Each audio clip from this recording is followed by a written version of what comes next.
1 million subscribers, the support from you all was overwhelming and it finally gave me the confidence to share my story. So I put together a collection of significant moments from my life that I think have made me into the person that I am today, and created a Draw My Life video.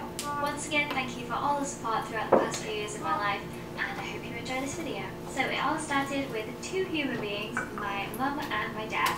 My dad was a doctor and my mum was a nurse, and they fell in love. They got married, and a few years later my mum thought she had the flu because she was feeling really ill. But it turns out she was actually pregnant with me, and they gave birth to a little baby girl and they called her Elizabeth. And they actually nicknamed me Beth, and that's still a name that my family uses for me, even though now most people know me as Lizzie. They also decided to have another little baby. When that came into the world, it turned out to be a girl, and it was my little sister, Maddie. Maddie is just over a year younger than me, so we've always been very close in age, and therefore we were quite close growing up, and we were really good friends, and we always did stuff together. Between being born and until the age of about 8 or 9, I don't really remember much, but we did get a cat somewhere along the way. So like most people, I went to school, and in the UK, the first school that you go to is called primary school, and you go there until you're about 11 years old. I didn't really like school much, so I used to pretend to be ill a lot of the time, and sometimes people would actually believe me and I would get to stay home and stay in bed and watch TV all day. I made some really great friends when I was younger, called Emma, Sophie and Jade was really, really tall. And of course I hung out a lot with my sister Maddie as well, and we were all one big group of friends. And we always had sleepovers, but instead of pillow fights and talking about boys, we used to play video games and make movies together. And I still have some of them on videotapes now, and they're really embarrassing. So growing up, I always knew that my mum was a little bit weird. She was always really eccentric and her behaviour was a little bit unusual, but that was something that I loved about her. However, my parents used to argue a lot. There would be shouting and crying and screaming. This happened a couple of times a week and really late into the night, so it would keep my sister and I awake all through the night on school nights. Sometimes my mum even threatened to run away from home, and that would always really scare us because we thought it was true. At the time we were too young to really understand, and we didn't know what it meant. But the reason for her behaviour was because she was an alcoholic. But I didn't really know what it was like to have a mum that wasn't an alcoholic, so it was kind of just normal to me, and I thought everyone had a family that was like this. So life went on. So when I was about 11, I took an exam called the 11+, and that tested whether I was smart enough to go to a grammar school. And at first I really didn't actually want to go to the grammar school because none of my friends from primary school were going, and they had a really dorky uniform compared to all the other schools.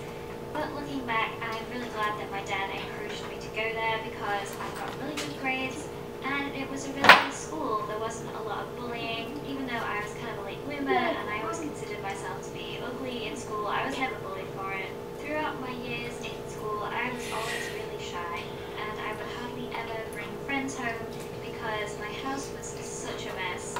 There would be plates piled up in the kitchen and mess all over the floor, and it was really, really disgusting. So my mum would just usually drink a lot throughout the day and then sleep. So most of the time she was always asleep, and my dad was always at work. So my sister and I were just kind of left alone to do whatever we wanted to do, but we were also kind of sensible about it, and I think that's one of the reasons why I'm so independent, is because I always have been. But since there wasn't much to do and my life kind of sucked, I used to escape from reality by playing video games and going on the internet. Back then I used to play a lot of Call of Duty 2, Sims, Roller Coaster Tycoon, and I used to play on a website called Gaia Online where you create a character and earn money, and you post on forums, and I just loved being part of the online community.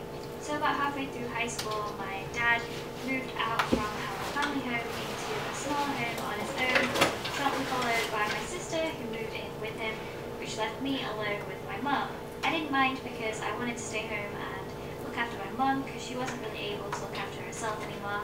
She didn't cook and clean up after herself, so I had to do that for her, and she would have a lot of accidents because of her drinking. She would often fall over a lot at home, and sometimes she would go out in public and she would hurt herself there, and quite a few times she had to have an was called for her because she hurt herself quite badly. So that was always really scary, and I got a bit of paranoia about her leaving the house all the time.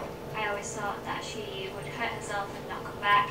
I finished high school when I completed my GCSE, and I did pretty well. I got some A stars, A's, and B's, which was pretty good considering that I spent most of my revision time playing G4.